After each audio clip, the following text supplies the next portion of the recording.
In a world swallowed by a tower full of monsters, one hunter stands above them all. The Flame Emperor, the only man alive who can kill a floor boss entirely on his own. And then there's him. A skillless F-class nobody, mocked by everyone, who wants nothing in the world more than to be like his hero. Until the tower, sick of his endless jealousy, finally tosses him an S-class skill of his very own. There's just one cruel catch.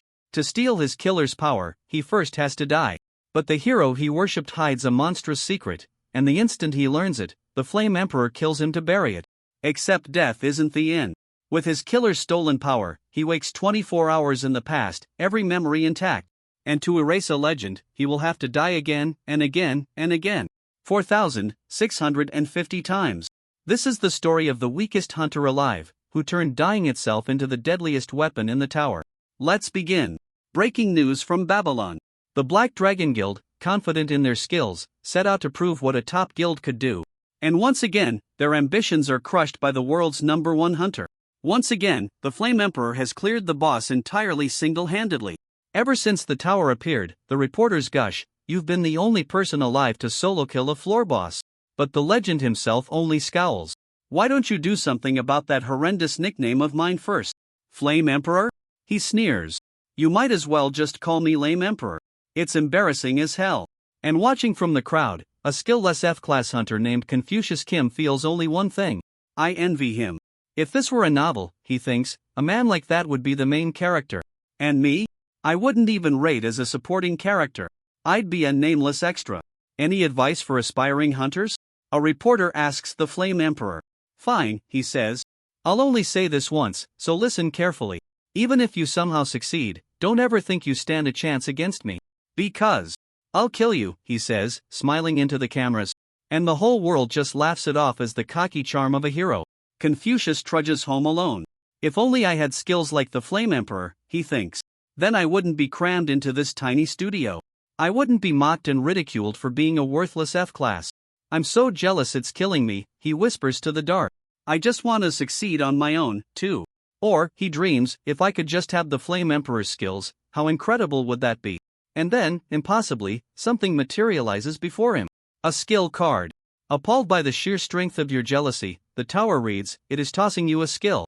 And not just any card, he gasps. It's gold. The rarest kind there is. It's an S-class skill, the moment he's waited for his entire life. This skill activates automatically when you are killed by an enemy. You will copy and gain one random skill from your killer. Then the fine print stops his heart cold. Warning. You must die for this skill to activate. What kind of crappy skill is this? He howls, the gift of a lifetime curdling into a curse. The tower appeared out of nowhere, visible from anywhere on Earth. Those with nothing to lose were the first to climb it, each floor a different world packed with monsters. A chosen few were granted skills, and the hunt for the tower's monsters began. So I was handed an S-class skill yesterday, Confucius mutters into his drink, drunk and bitter. But what kind of stupid skill, he slurs, makes you die just to use it? He's too ashamed to even tell the Hunter Association he has it. A worthless skill, for a worthless man. Then, stumbling home, he turns a corner into something he was never meant to see. The Saint Isabel, beloved healer of the tower, face to face with the Flame Emperor himself. That drink you just had, the saint says sweetly. I poisoned it. Basilisk stomach acid, the Flame Emperor answers, unbothered. The very poison you meant to slip into mine. You wanted to clear the tower together, he says. But it turns out you had other plans for me. Tell me, he demands, his voice gone cold. Who ordered you to kill me? Was it the Witch of the Black Dragon? And then, without hesitation, he ends her. Goodbye, Saint Isabel. Confucius freezes in the shadows, his blood turning to ice. Those, he realizes, are the eyes of a murderer. And the saint, he understands with horror, wasn't the first. Just how many people has this hero killed? A sound escapes him, and the Flame Emperor's head turns. He's been seen. Please, let me go, Confucius begs, crawling backward. Please, Flame Emperor. I saw nothing. He sobs. Absolutely nothing, I swear it. Too bad, the killer says quietly, that I'm not stupid enough to believe you. Use your lie detecting skill. Confucius pleads. I really didn't see anything, please. The Flame Emperor only smiles. I lied, he says, about having a skill like that. It doesn't matter whether you saw or not, he murmurs. Either way, I'm afraid you'll have to die. My name is Sahayu, he tells the doomed man, almost gently. Goodbye. You have died, the world announces. And in his final breath, Confucius wonders why he ever had to live a life like this. Then his own cursed skill stirs to life. A skill will be copied at random from Hunter Sahayu. Just one more chance, he prays into the dark. Please. Just one. And then, impossibly, a familiar voice. Breaking news from Babylon. He's awake. Alive. And the day has started over. What is going on? Confucius gasps, bolting upright. He's home, in his own bed. But I'm certain, he thinks, his hands shaking. I died. I felt myself die. He throws open his skill window, and his breath catches. His copy skill worked. He stole something from his killer. The time traveler's clock. Upon death, the user travels 24 hours back in time, memories and skills fully intact. And just like that, he understands everything. This, he breathes, was the legendary hunter's secret all along. This is why he killed the saint without fear. He simply lived the day before, knew she would poison him, and erased her first. The Flame Emperor's own words echo back to him. I'll kill you. Confucius's eyes harden. Then let's see, he whispers, who kills who first this time. A fire breaks out in the city, and he knows exactly who set it. The Flame Emperor, burning away the evidence of his murder.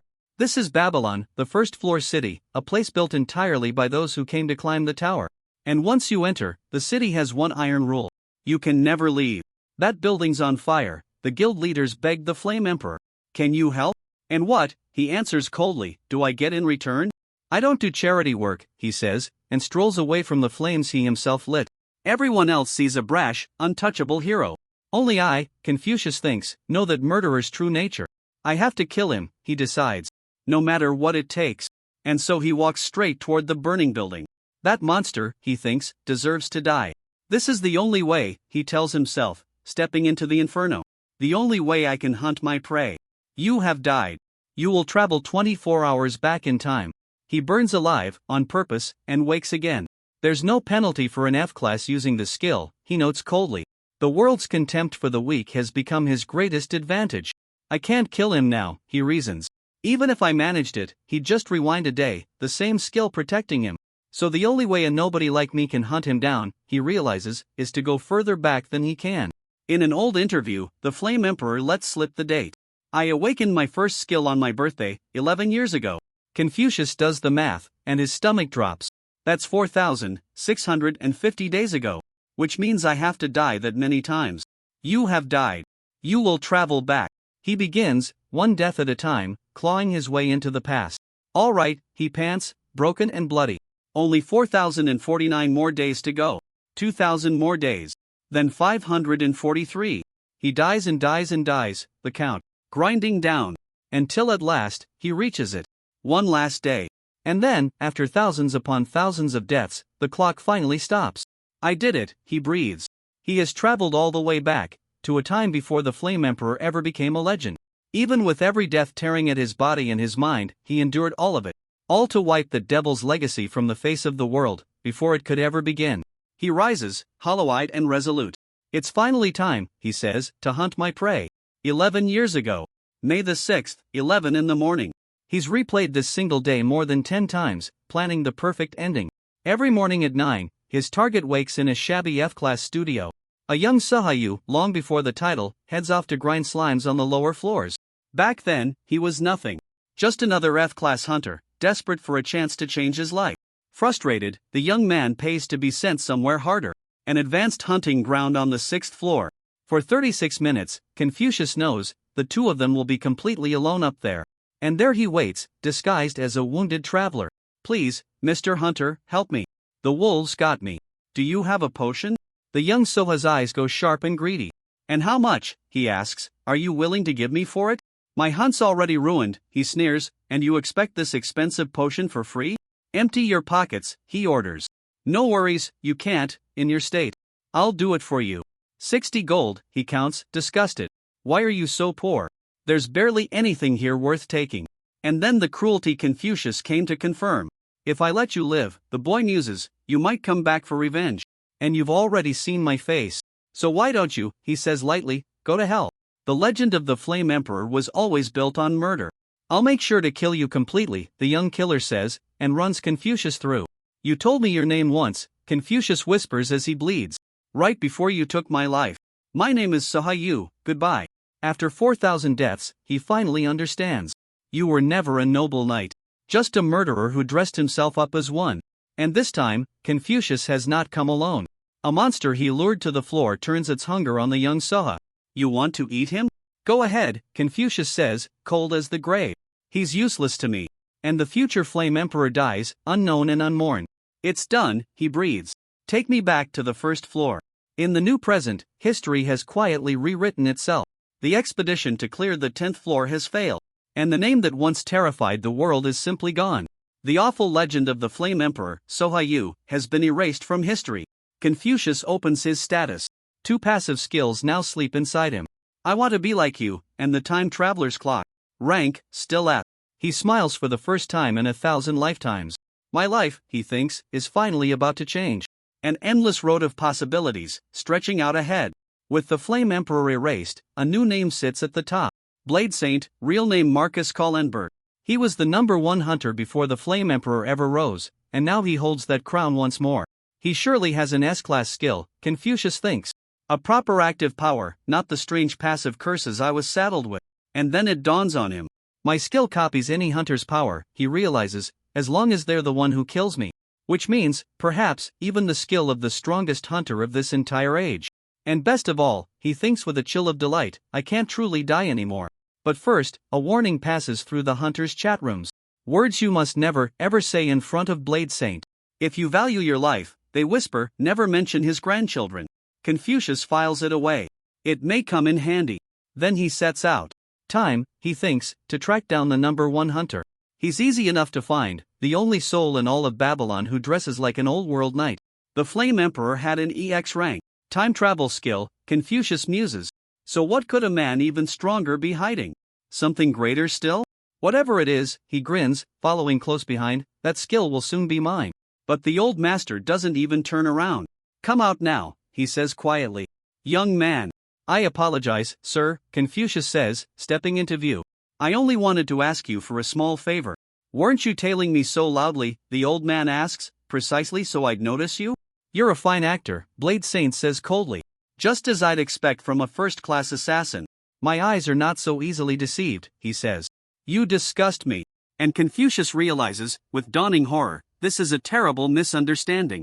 I hold many skills, the old man says.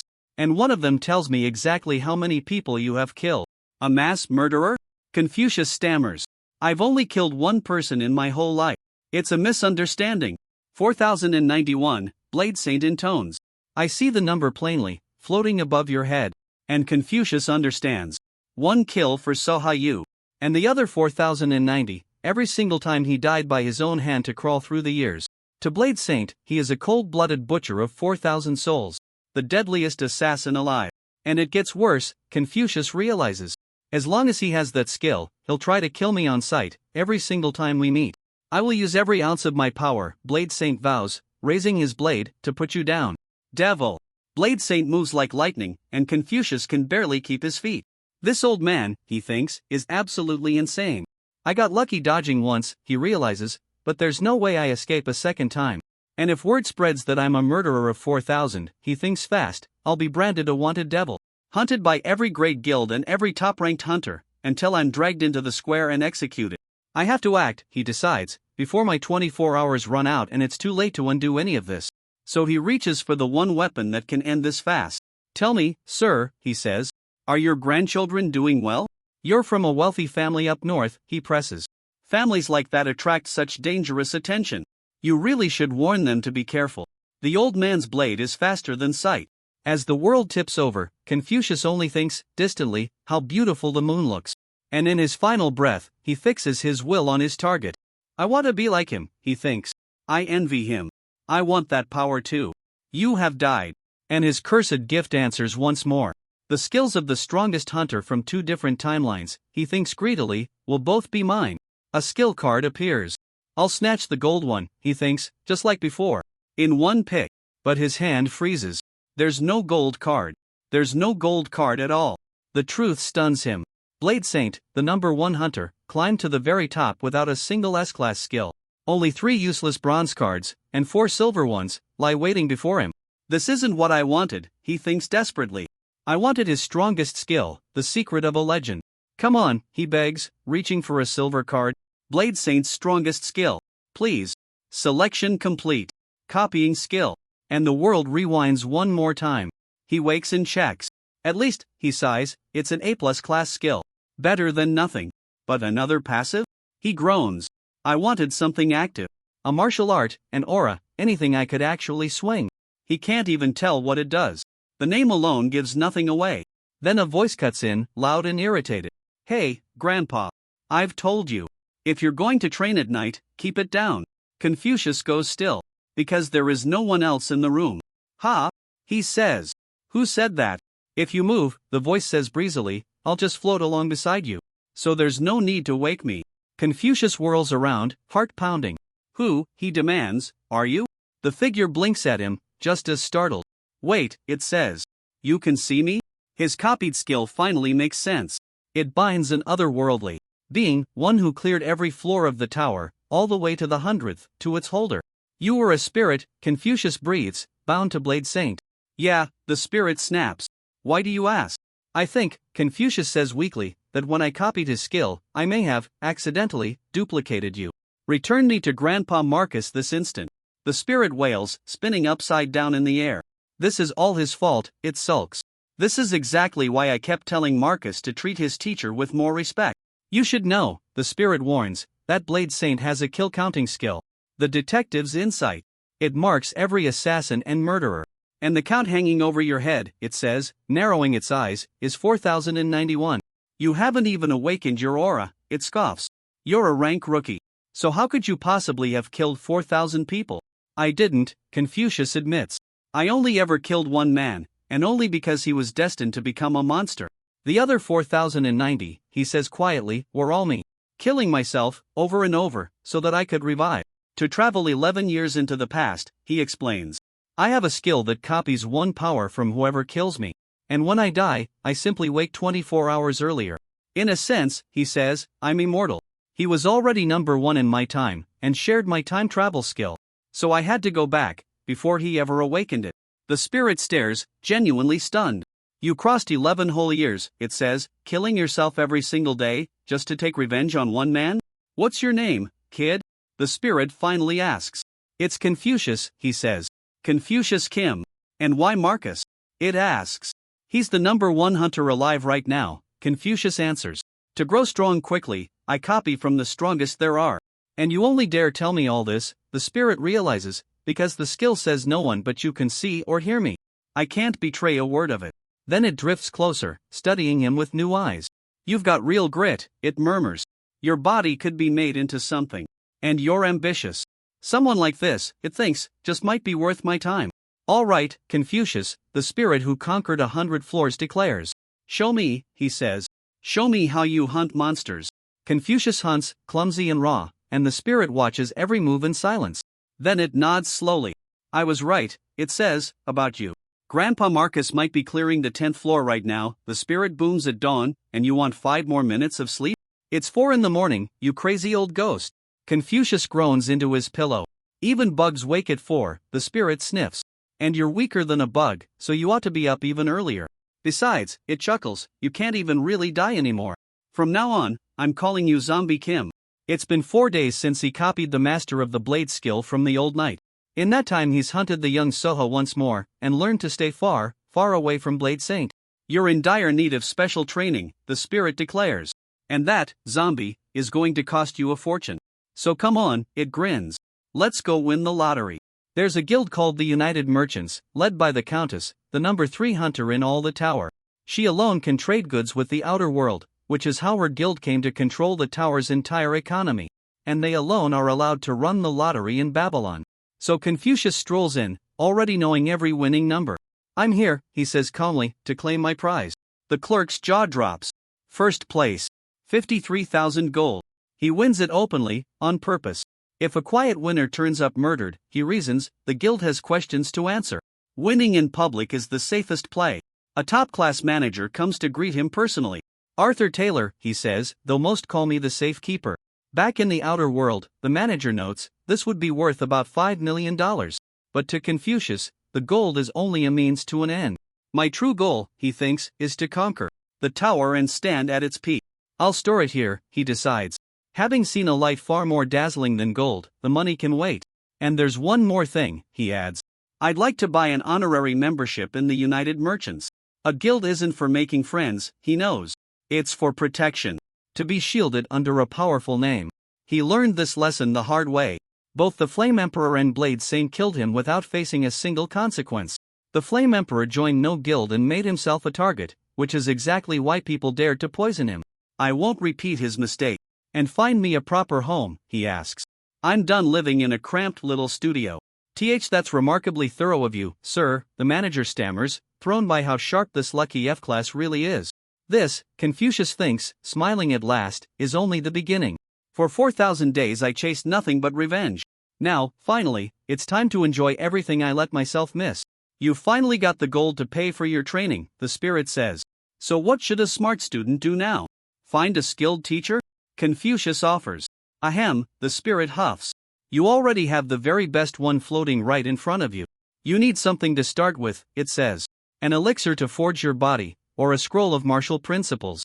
But in your sorry state, it adds, you couldn't grasp a million scrolls. Which leaves us with elixirs. And they'd better be the very best. Have you heard of the alchemy guild? It asks. The healers and brewers. We need a master elixir maker from among them. Even all my gold, Confucius balks, would only buy 4 bottles. Then stop whining, the spirit says, and follow me. They have to dodge danger on the way. Grandpa Marcus is a regular at the finest shop, the spirit warns, far too late, as usual. Then it has an idea. Confucius searches the rankings for a certain name and finds nothing. She's not in the top 300. I can't find her at all. Which means, the spirit grins, those high-grade elixirs might cost us a tiny fraction of what you'd expect. I happen to know a brilliant alchemist, it says, leading him into the worst slum in the city. She's not merely skilled, the spirit insists. She is an outright genius. But they arrive to a disaster. Debt collectors are hauling away her equipment. Half a year past due, they snarl.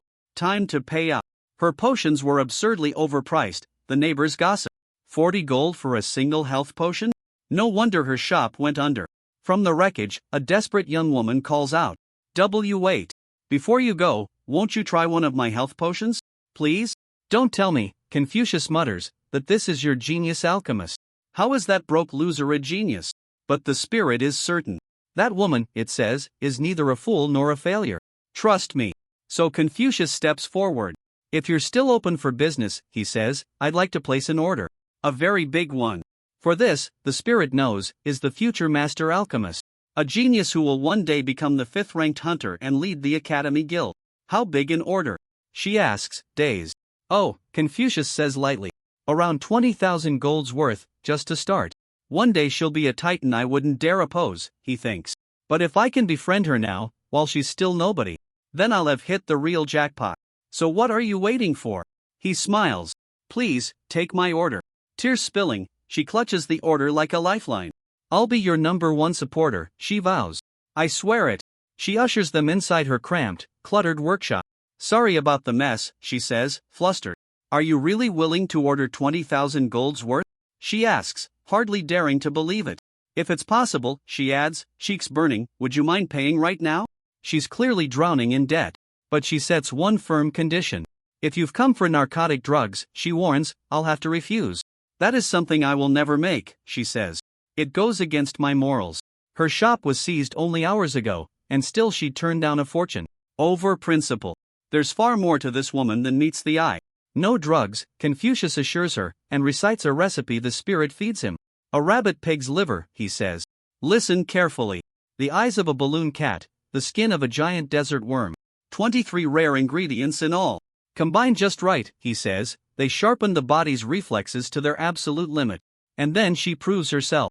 The desert worm's skin carries a faint poison, she notes at once, but the rabbit pig's liver neutralizes it perfectly. Confucius blinks, impressed despite himself. Right, he thinks. Real experts like this do still exist. Give me 4 days, she says, eyes alight. With proper funds, I can have your elixirs ready by then. Where did you learn that recipe? She asks. I made it myself, he lies smoothly. By tasting every poison there is, she answers, not realizing she's describing her own future. She understands the true worth of the recipe, the spirit murmurs.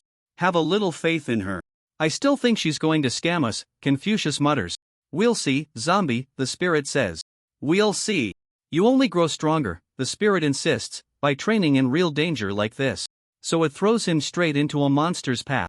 And to his shock, it works. He's slow, Confucius marvels, watching the beast crawl. This must be the elixir taking hold. I can see every attack coming, he grits, but why are my own movements so sluggish? Because your body has no path for your aura yet, the spirit explains. Right now you're a deep forest with no trail cut through it. The elixir is the only reason you can feel your aura at all, it says. Without it, you'd stand no chance whatsoever. As much as it galls me to admit it, Confucius thinks, the ghost is right. I'm nothing but an overgrown trail choked with weeds. You could do nothing when Marcus beheaded you, the spirit says. His aura path is as wide and clean as a town street. That gorgeous strike was only a town street? Confucius gapes. Then even Blade Saint, he realizes, still has a long road ahead of him. Now focus everything you have, the spirit commands, onto the very tip of your blade. He cuts the monster down, but the cost is brutal. That's what happens, the spirit says, when you force aura through a body with no path for it. You wrecked your own body just to kill a single orc, it scolds. You must feel like you're dying. If it weren't for your reviving skill, the spirit admits, I'd never train you this savagely. But you're a zombie, it grins. No matter how hard I break your body, you'll just come back whole. Except, it adds, if you die by your own hand, your kill count climbs. So let's avoid that particular road. Still, it says, almost proud, you grasped your aura on the very first try. At this rate, you might only need to repeat this a little. The orc's blow finally lands, and the world goes black. You have died. He opens his eyes in a strange gray place. I call this the underworld, the spirit says. Where you wait, after death, before you revive. Then a familiar prompt glows. The requirements are met. A skill will be copied at random from the monster, or monsters have skills too? Confucius gasps, eyes lighting up. This, he breathes, changes absolutely everything. I want this one too, he says greedily, reaching for the card. And his collection, one death at a time, begins to grow. A monster's skill, Confucius muses, studying the two cards. I suppose it won't matter much which one I pick. They're both bronze, he shrugs. I can only see the backs anyway, so it's pure luck. But the spirit pipes up. What are you talking about? It says. I can see them. The fronts. Of course it can. The spirit can fly anywhere it pleases, drifting around to read the face of every card. Card number 1, it reads aloud. The orcs, to survive a cruel world, maximized one particular trait above all others. Blessing of reproductivity, it announces. Warning. You will be afflicted with mating urges all year round. Confucius pales. Card number 2, the spirit continues, barely holding back laughter. CHKA. The noble art of speaking fluent orc. They're both garbage, Confucius decides, but at least talking to orcs won't ruin my life.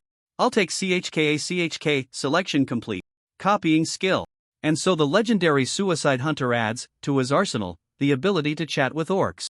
His skill list grows stranger by the day. I want to be like you. The time traveler's clock.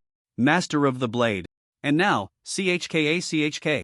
You know, Confucius notes dryly, you call me zombie when you've got the upper hand, and Confucius when you don't.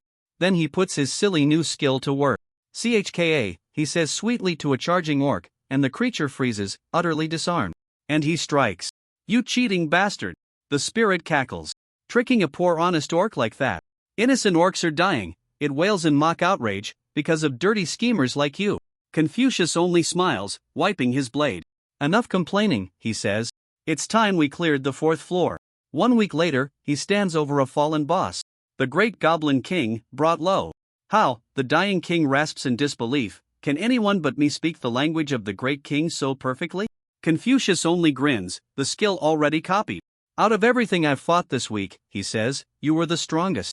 You only hunted one boss, the spirit deadpans. You're not all that. I took him down in under 6 coins, Confucius protests. 6 lives. Can't you let me enjoy a victory for once? Then the world itself responds. Confucius Kim will now rank up. Light pours off him. You are now an E-class hunter, it declares. A new skill slot has been unlocked. That glow tells a story, the spirit explains. A hunter's aura takes a shape, and that shape is a hint. The Flame Emperor's, fittingly, was fire. The form is born from trauma, it says. A life-changing event, an image burns so deep it shapes the soul. Yours, it tells him, studying the light, is unmistakably fire, or blood. And blade saints? Confucius asks. A moon, the spirit answers softly. As a boy, Marcus was lost in the mountains and climbed to the peak rather than die. There he saw the moon, which cannot shine on its own, but borrows its light from the sun. Words he has lived by ever since he was 12. Then Confucius makes a wager. If I can't clear the 10th floor with just 2 coins, he says, I'll call you master. It took you 6 lives to fell a goblin king, the spirit scoffs.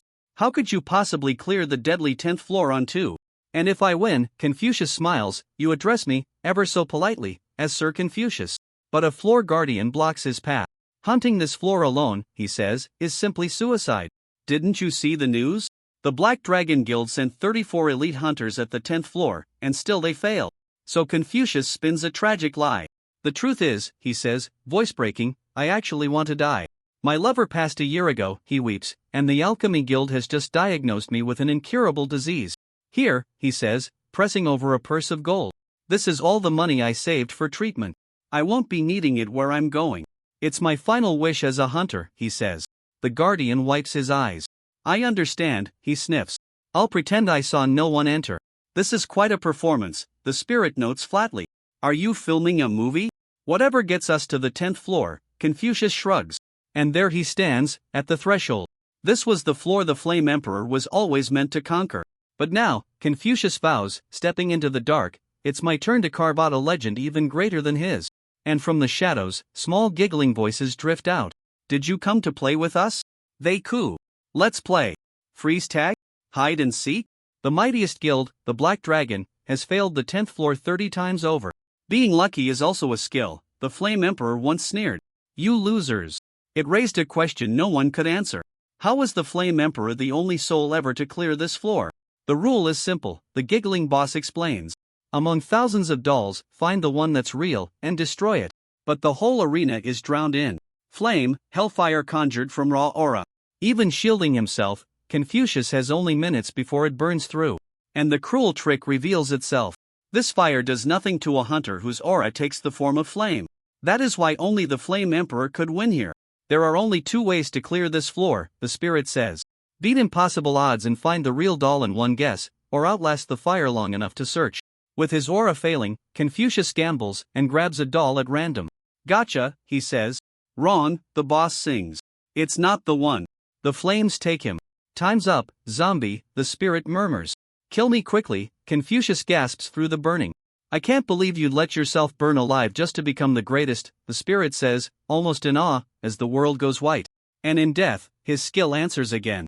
A skill will be copied at random from the Hellfire Maiden. This one's strong, the spirit whistles. You can conjure that same hellfire yourself, whenever you please. But something nags at Confucius. It's a fine skill, he murmurs, yet something about all this feels deeply wrong. A gold card, the spirit urges, glows among the rest. The Hellfire Barrier. Take it, that's the one. But Confucius shakes his head.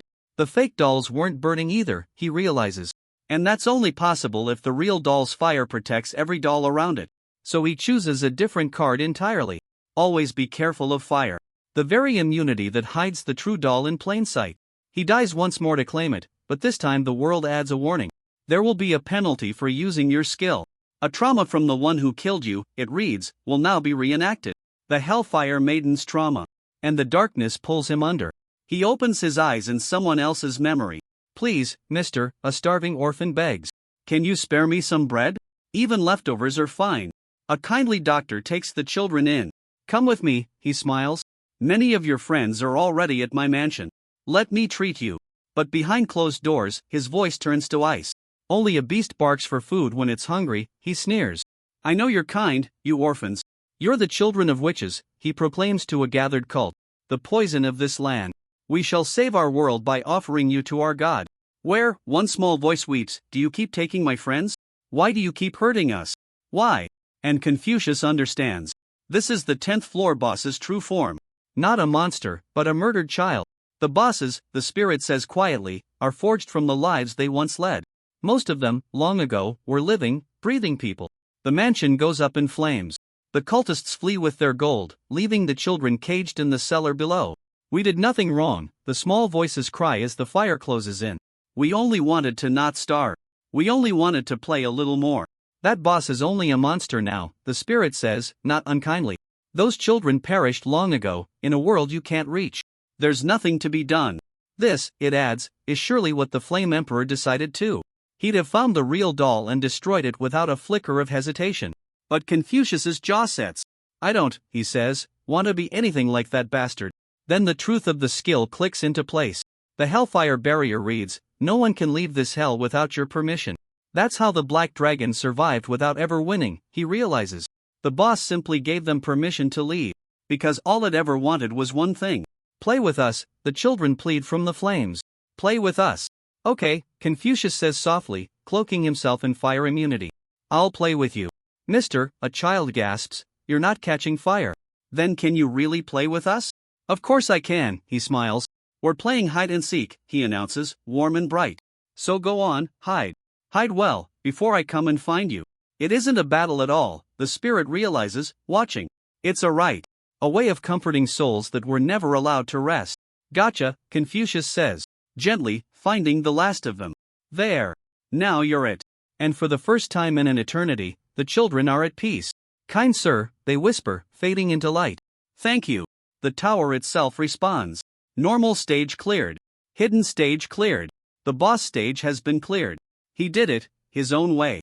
The tower records his triumph. Challenger, Confucius Kim, solo hunter. Reward to be granted upon his entry to the 11th floor. Even when I was alive, the spirit admits, I could barely clear the hidden stages. You, he says, should be proud of yourself. It just hit me, Confucius says quietly, that the world is a genuinely cruel place. The same horrors, in every world, wherever people are involved. But then the spirit does something rare. You punk, it grumbles. You beat that boss with your own strategy. I know how to give credit where it's due. And now that you and I are partners, it declares, a celebration for you is a celebration for me. Then the announcement rolls out across every floor. Today, the 10th floor stage has been cleared. The 11th floor will open in 24 hours. The whole tower erupts. Fireworks on the first floor, the third, everywhere. Did anyone hear that? Who cleared the 10th floor? Was it the Black Dragon? The chat rooms asked. But they never announced it. They'd be shouting it from the rooftops if they had. Then it must be Blade Saint, someone says. No, comes the reply. Blade Saint is at the bar right now, drinking his milk. Here's a photo. None of this makes any sense, the whole world murmurs at once. No one has any idea who cleared the floor. And Confucius watches it all with a knowing smile. I've seen this exact scene before, he thinks, in a life that no longer exists. The real show, he murmurs as the clock ticks down, is only just beginning. The Countess herself comes for him, a cat who slips into human form. You can see ghosts, Confucius shrugs, so a shapeshifting cat barely phases me. 500,000 gold, and a co-guild leader's seat? He asks. Isn't that a bit much for one cleared floor? Then the others arrive, the most powerful people in the tower. The poisonous viper of the heavenly order. The Inquisitor. The Black Dragon's right hand. It's been ages since we all gathered, one notes. It feels like yesterday we cleared the 2nd floor together, side by side. This is all a setup, Confucius thinks, eyeing them. They sent their underlings first to soften me up before showing their own faces. You have no record before the 10th floor, the Countess observes coolly. It's as though you simply appeared, a legend out of thin air. So they cut to it. Which guild, they ask, do you intend to join? Now that the 10th floor has fallen, one explains, we finally have a story to sell.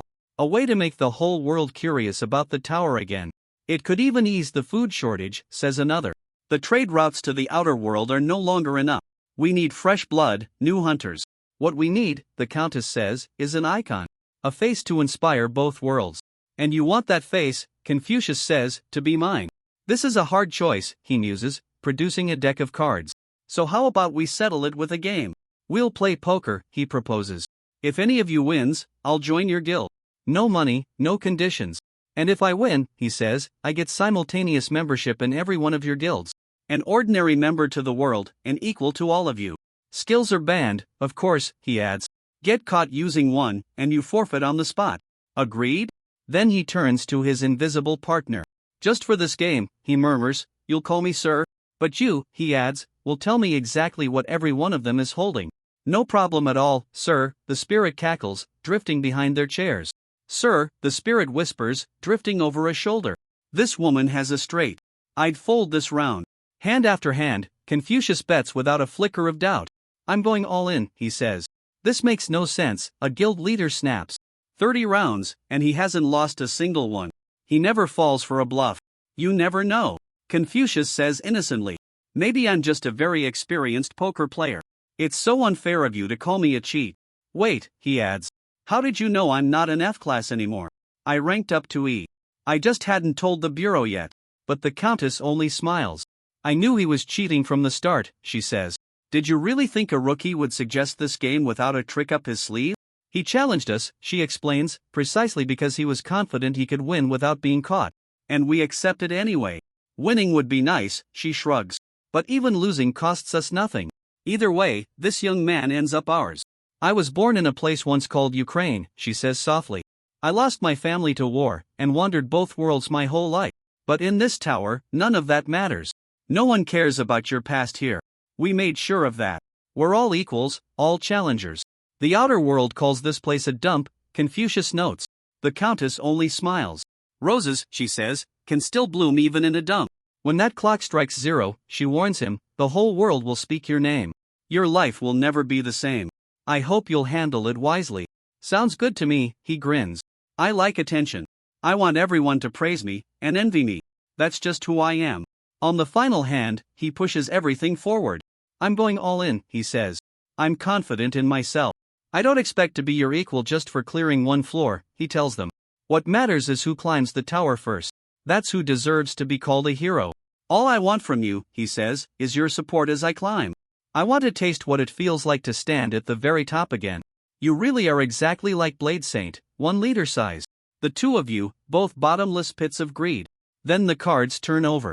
A flush for the Witch of the Black Dragon. And a full house, for the hunter Confucius Kim. So it was a compliment after all, he smiles. The winner of this game is Confucius Kim. Thanks. As promised, he says, rising, you'll treat me as an equal from here on out. The duty of a hunter is to climb the tower, isn't it? Don't worry, I've got it.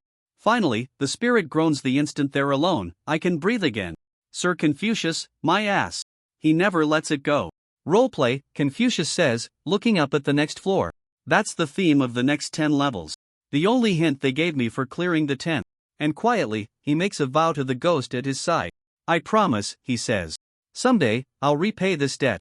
The legend of the suicide hunter has only begun.